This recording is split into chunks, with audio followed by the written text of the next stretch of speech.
Series wound DC generator जो है वो डीसी जनरेटर का एक टाइप होता है जिसमें field winding, armature winding and external load एक दूसरे के साथ सीरीज में कनेक्ट रहता है। इसका यूज़ मैकेनिकल एनर्जी को इलेक्ट्रिकल एनर्जी में कन्वर्ट करने के लिए किया जाता है। This is circuit diagram of series wound DC generator. As you can see in the diagram, field winding, armature winding and load तीनों सीरीज में कनेक्ट है, इसलिए इसको सीरीज बाउंड डीसी जनरेटर बोलते हैं। इसके फील्ड वाइंडिंग में जो सप्लाई देते हैं उसका कुछ अमाउंट ऑफ सप्लाई आर्मेचर को मिलता है फॉर देयर एक्साइटेशन, इसलिए इसको सेल्फ एक्साइटेड डीसी जनरेटर भी बोलते हैं। इसमें अलग से कोई सेपरेट सोर्स का यूज़ नहीं किया जाता है।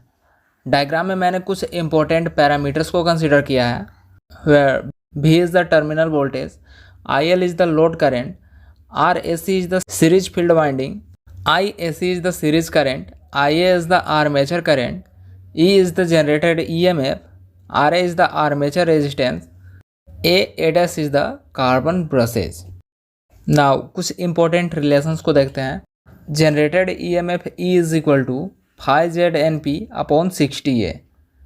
DC मशीन में दो टाइप के वाइंडिंग का यूज़ करते हैं।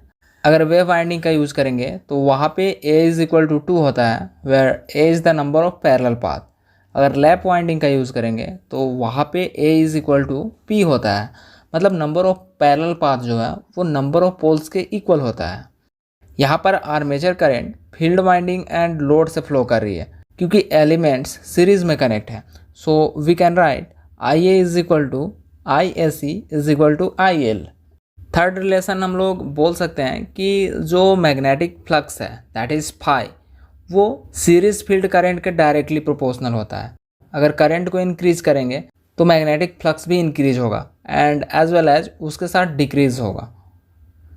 जो जनरेटेड EMF है वो फील्ड वाइंडिंग एंड लोड में कंज्यूम होगा as a voltage drop. So we can write E is equal to V plus IA RA plus RAC। इसमें अगर ब्रश ड्रॉप को इंक्लूड करें then we will write including brush drop E is equal to V plus IARA plus RAC plus 2VB। दो brushes है इसलिए 2VB लिख रहे हैं, एक न्यूट्रल के लिए होगा एंड एक फेज के लिए होगा। नेक्स्ट रिलेशन है power developed. Power developed is equal to E into IA। Generated EMF जो है एंड आर्मेचर करंट दोनों को जब आपस में मल्टीप्लाई कर देंगे तो पावर डेवलप्ड का वैल्यू मिल जाएगा। Output power is equal to terminal voltage into load current that is V into IL। DC generators का जो डिफरेंट टाइप्स है इसके कनेक्शन डायग्राम के बारे में तो पूछा ही जाता है, एज वेल एज इसमें इम्पोर्टेंट होता है इसका कैरेक्टरिस्टिक्स।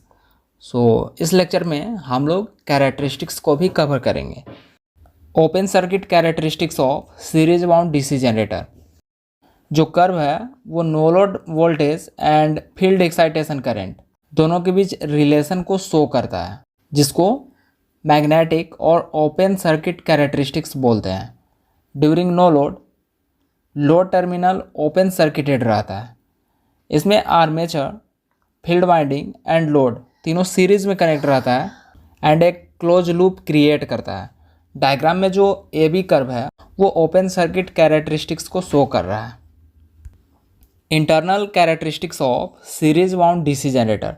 इसका जो इंटरनल कैरेक्टरिस्टिक्स है वो generated voltage in armature and load current के बीच रिलेशन प्रोवाइड करता है।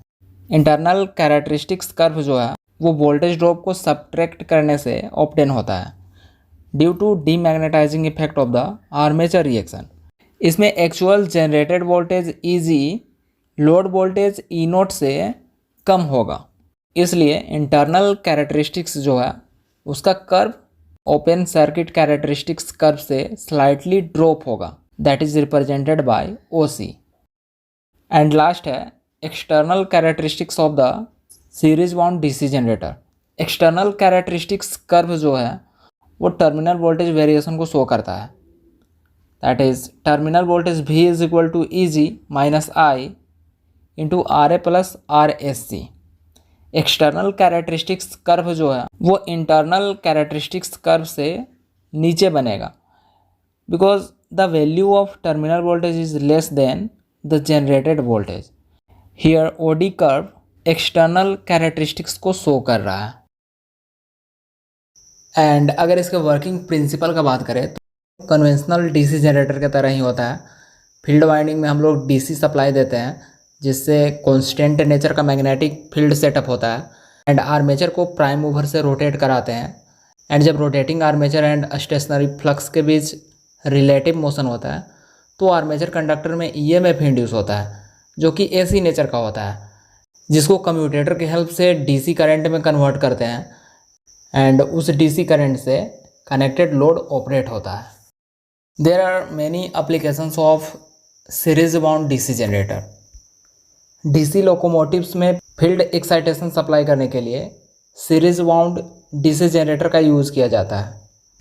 इस टाइप के जनरेटर का यूज़ एज अ बूस्टर्स किया जाता है to compensate the voltage drop in the feeder. Boosters का use various types of distribution system में किया जाता है such as railway service. Series arc lightning में इस टाइप के जनरेटर्स का मेनली यूज़ किया जाता है।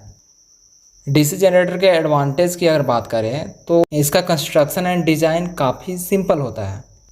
इसका यूज बिग मशीन्स को ऑपरेट करने के लिए किया जाता है। लार्ज मोटर्स को इलेक्ट्रिसिटी सप्लाई करने के लिए डीसी जनरेटर्स का यूज किया जाता है। हैवी इलेक्ट्रिक डिवाइसेस को ऑपरेट कराने के लिए डीसी जनरेटर्स का यूज किया जाता है। A major disadvantage of DC generator, it can not used with transformer. Transformer में हम लोग डीसी जनरेटर्स का यूज नहीं कर सकते हैं क्योंकि जो ट्रांसफॉर्मर है वो एसी करंट से ऑपरेट होता है। डीसी जनरेटर्स का जो इफ़िशियंसी होता है वो काफ़ी लो होता है। जनरेटर में जो करंट फ्लो करती है उसमें वेरियस टाइप्स का लॉस ऑकर होता है like eddy current loss, copper loss, mechanical loss and other type of losses.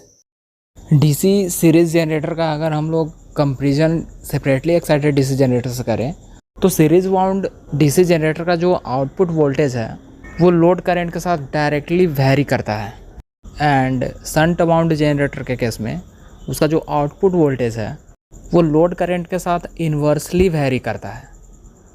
मतलब आउटपुट वोल्टेज अगर इंक्रीज होगा तो लोड करंट डिक्रीज होगी। सेपरेटली एक्साइटेड डीसी जनरेटर में जो उसका फील्ड वाइंडिंग होता है वो आर्मेचर से सेपरेट रहता है, वहाँ पे कोई फिजिकल कनेक्शन नहीं होता है। And series wound DC generator में फील्ड वाइंडिंग एंड आर्मेचर दोनों एक साथ सीरीज में कनेक्ट रहता है। तो इस तरह से कोई भी टॉपिक को अगर आप इजी वे में समझना चाहते हैं तो चैनल को सब्सक्राइब कर लें और बेल आइकन को भी प्रेस कर लें ताकि वीडियोज आप तक पहुंच सकें।